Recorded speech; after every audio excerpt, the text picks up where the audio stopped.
अगर आप प्रयागराज महाकुंभ में आ रहे हैं तो महाकुंभ से जुड़ी कुछ रोचक जानकारियां लेकर हम आपके सामने आए हैं। अगर आप महाकुंभ को डिजिटल और एआई के माध्यम से जानना चाहते हैं तो डिजिटल एक्सपीरियंस सेंटर को विजिट करना बिल्कुल भी ना भूलें। सामान्य दिनों में यहाँ पर भीड़ सामान्य होती है, परंतु जब भीड़ ज़्यादा होती है तो हो सकता है कि यहाँ पर आपको 15 से 20 मिनट तक इंतज़ार करना पड़े।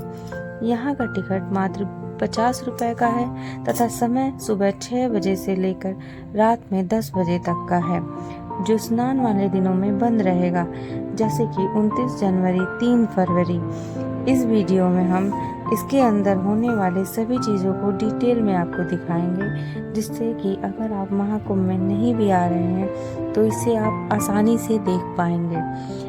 आप यहाँ कैसे आ सकते हैं तथा यह किस सेक्टर में है, इसकी जानकारी विस्तार पूर्वक हम वीडियो में आपको बताएंगे।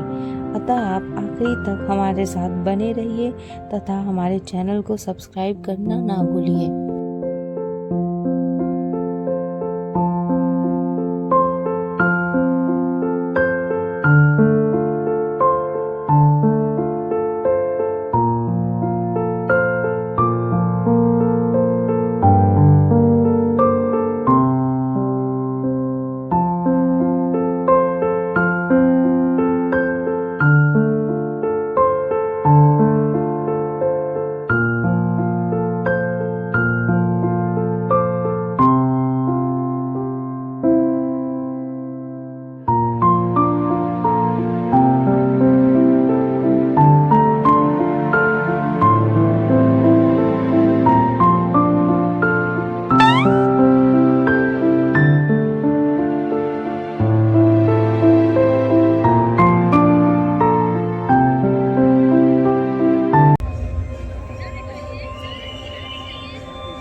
सत्य असत्य और धर्म अधर्म का शाश्वत संघर्ष भी आरंभ हो गया। ये कथा भी ऐसे ही एक संघर्ष की है, जिसने एक मूल धन्य परंपरा को जन्म दिया। एक दिवस पृथ्वी पर विचरण करते समय महर्षि दुर्वासा को एक दिव्य पुष्प माला प्राप्त हुई। सुवासित माला को देव योग्य जान वे उसे स्वर्गाधिपति इंद्र के पास ले गए। हे सरपति, ये दुर्लभ माला मैं आपको भेंट करता हूँ। इसे मेरा आशीर्वाद समझकर सहेज कर रखें। परंतु इंद्र महर्षि के आशीष का मान न कर सके और अहंकार के प्रमाद में उन्होंने वो माला ऐरावत के मस्तक पर रख दी। पुष्प गंध से असहज ऐरावत ने माला धरती पर गिरी। दम्भी इंद्र, मैं ऐसा घोर अपमान जिस धन ऐश्वर्य पर तुम इतना इतराते हो, मैं वही तुमसे छीन लूंगा। मैं इसी क्षण तुम्हें और तुम्हारे लोग को श्रीहीन होने का श्राप देता हूं। एवमस्तु।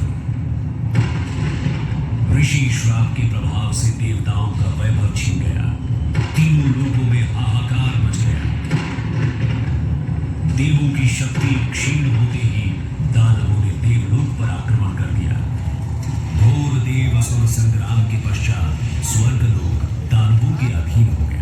पतित पराजित देवगण त्राहिमाम करते श्री हरि विष्णु की शरण में पहुंचे।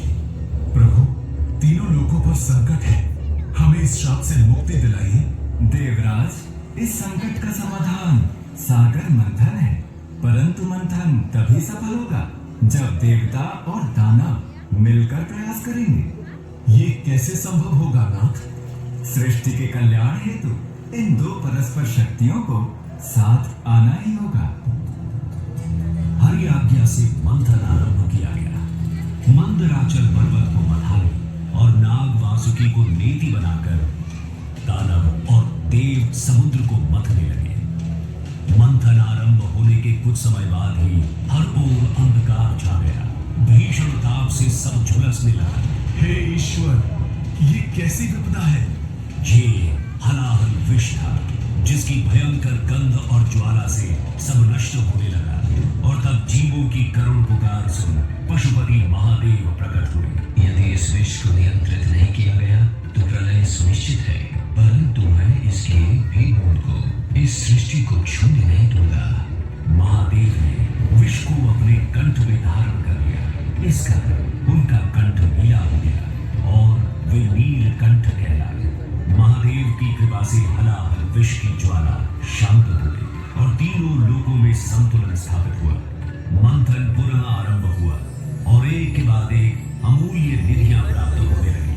अंततः अमृत घट लिए धन्वंतरी प्रकट हुए। अधीर हो इंद्र ने धन्वंतरी से कुंभ छीन लिया, परंतु दानव ये कैसे होने देते? देवों और दानवों में अमृत पाने के लिए छीना झपटी शुरू हो गई।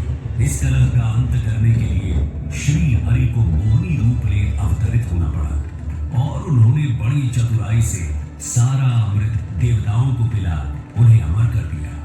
समर्थ हो देवों ने स्वर्ग पर धर्म का राज पुनः स्थापित किया। परंतु इस सारे प्रकरण में एक विशेष बात और हुई। छीना झपटी में अमृत की चार चार बूंदे स्वर्गलोक, पाताललोक और पृथ्वी पर आ गई।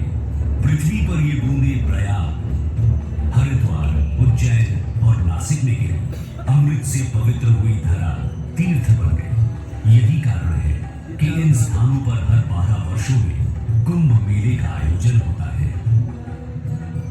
समय की अनंत धारा में ये परंपरा अनादिकाल से चली आ रही है। महाकुंभ मेला 2025